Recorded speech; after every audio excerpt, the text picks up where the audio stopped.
welcome to my vlog. So for today's video is magluluto tayo ng tuna nuggets. So here's the ingredients. So first, we have a century tuna. The next is we have a potato, a carrots, onion, and a garlic. Then next is we have a egg. For our seasoning is we have a pepper and salt. Then we have a flour and a breadcrumbs. So tara, samahan niyo akong magluto. Ang unang gagawin natin ay magpapakulo muna tayo ng ating patatas at habang naghihintay tayo na kumulo ang ating patatas, ang susunod naman natin gagawin ay hiwain natin ang ating carrots, sibuyas at bawang sa maliit na pare-parehong sukat.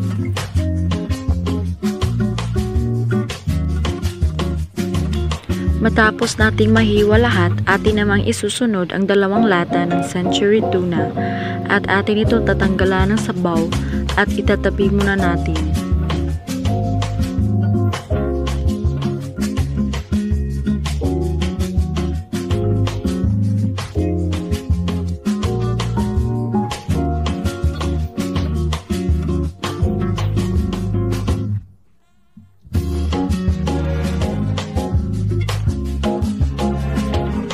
At kapag malambot ang ating pinakuloang patatas, atin na itong hanguin at durugin hanggang sa maging pino ang kaniyang tekstura.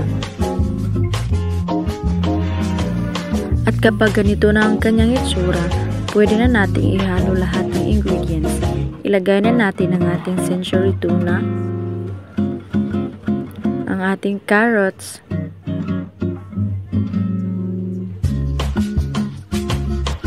ating bawang at sibuyas. Kasunod nito, atin namang ilagay ang ating 1 piraso na itlog. Pagkatapos, atin naman ilagay ang ating 1 cup of all-purpose flour at kasunod ay ang mga pampalasa katulad ng asin at paminta.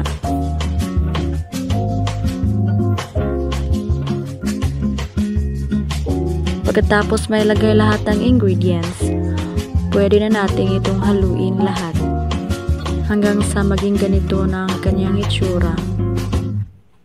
Matapos natin mahalo ng maayos ang ating mga sangkap, maaari na natin itong hulmahin ayon sa ating kagustuhan na shape. Kasunod nito, atin itong babalutin ng ating breadcrumbs upang magkaroon ito ng malutong na labas. Kapag nabalot na lahat sa breadcrumbs, pwede na natin itong iprito at hintayin na maluto lahat. Pagkatapos maprito lahat, pwede na natin itong hanguin at kainin kasama ang pamilya. At pwede rin ito maging merienda ng mga bata o kaya pang ulam sa mga bata.